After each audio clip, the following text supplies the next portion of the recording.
Hari kelima penerapan larangan mudik, polisi masih melakukan pemeriksaan kepada kendaraan pribadi, angkutan umum, dan truk yang melintas di kilometer 31 ruas tol Jakarta Cikampek. Memasuki hari kelima, pelanggaran mulai berkurang.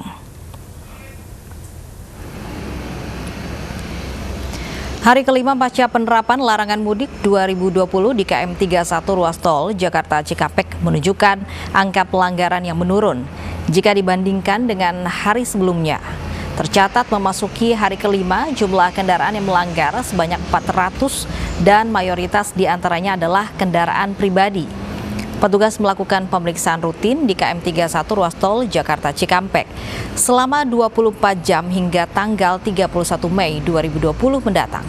Sejauh ini pihak kepolisian masih memberikan teguran kepada para pelanggar.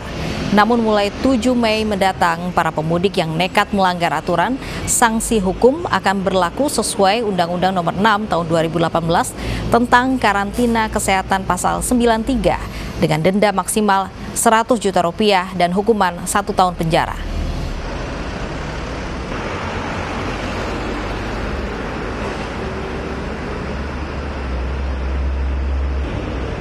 Dan untuk mengetahui kondisi terkini dari Cikarang Barat dan Tol Bitung Tangerang, sudah ada Pangeran Negara dan Armalina di sana. Kita awali dari Tol Cikarang Barat.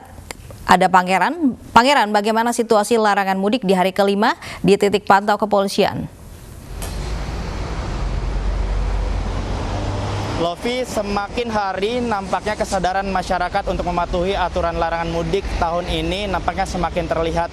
Terbukti di hari kelima pasca penerapan aturan larangan mudik di kilometer 31 ruas tol Jakarta Cikampek yang menjadi titik pemeriksaan kendaraan yang hendak meninggalkan Jabodetabek menuju arah Cikampek ini semakin berkurang jumlahnya.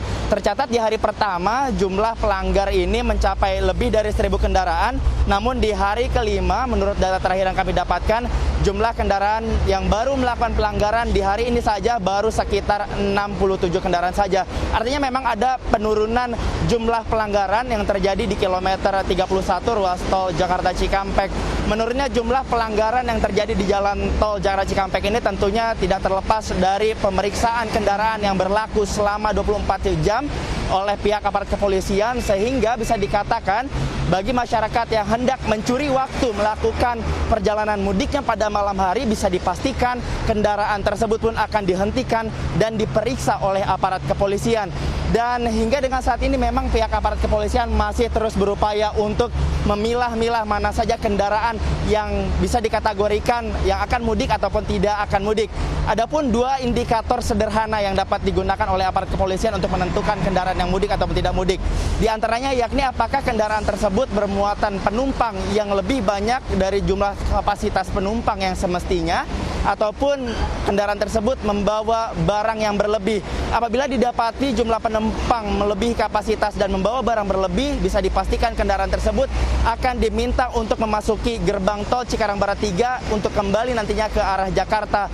Dan hingga dengan saat ini memang pihak aparat kepolisian masih berupaya untuk melakukan pemeriksaan kendaraan dengan cara melakukan teguran-teguran bagi para pelanggar, karena memang belum ada dasar hukum bagi para aparat kepolisian ini untuk memberikan sanksi hukum. Sanksi hukum sendiri rencananya akan mulai diberlakukan pada tanggal 7 Mei nanti dengan landasan hukum yakni Undang-Undang Nomor 6 Tahun 2018 tentang kekarantinaan kesehatan, tepatnya pasal 93 yang menjelaskan bahwa barang siapa yang melakukan pelanggaran di saat masa pandemi ini akan dikenakan sanksi berupa hukuman penjara maksimal 1 tahun dan denda maksimal Rp100 juta. Dan hingga dengan saat ini pihak aparat kepolisian dibantu pihak Dinas Perhubungan dan juga TNI, setidaknya ada kurang lebih 600 lebih petugas gabungan yang diterjunkan untuk membantu proses pemeriksaan kendaraan di ruas tol Jakarta Cikampek. Lovi. Baik, terima kasih Pangeran Negara langsung dari Tol Cikarang Barat. Dari Tol Cikarang Barat kita ke Tol Bitung, Tangerang, Banten. Sudah ada Armalina di sana. Armalina, apakah juga banyak pelanggaran yang ditemukan pada hari kelima larangan mudik ini? Ya Lovi, untuk di hari kelima di Tol Bitung Tangerang ini juga terjadi penurunan pelanggaran pemudik yang berindikasi akan melakukan mudik begitu. Di mana dari info yang kami dapatkan bahwa tadi pagi dimulai dari pukul 8 hingga 10 pagi terdapat 150 kendaraan yang melakukan pelanggaran yang berindikasi akan melakukan mudik ke arah Cikupa, Balaraja dan juga Merak. Namun tadi juga diperiksa terlebih dahulu di pos penyekatan oleh petugas, di mana petugas ini memeriksa sejumlah kendaraan yang tidak diperbolehkan mengarah ke Cikupa, Balaraja, Merak, yaitu diantaranya kendaraan yang masih diperbolehkan untuk mengarah ke sana adalah kendaraan yang membawa logistik, diantaranya adalah kebutuhan sembako, BBM, dan juga alat kesehatan.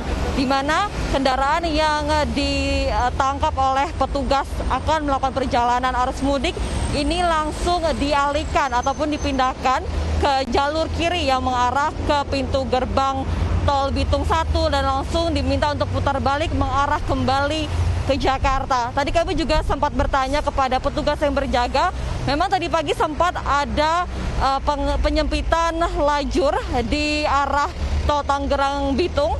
Namun tadi sempat ada kemacetan yang cukup panjang karena mengantrinya saat proses pengecekan. Saat ini lajur sudah kembali normal untuk sementara untuk mengantisipasi agar tidak ada kemacetan lebih panjang lagi di belakang di tol Tangerang Bitung. Lofi. Baik, terima kasih Armalina melaporkan langsung dari Tol Bitung. Sebelumnya ada Pangeran Negara dari Tol Cikarang Barat.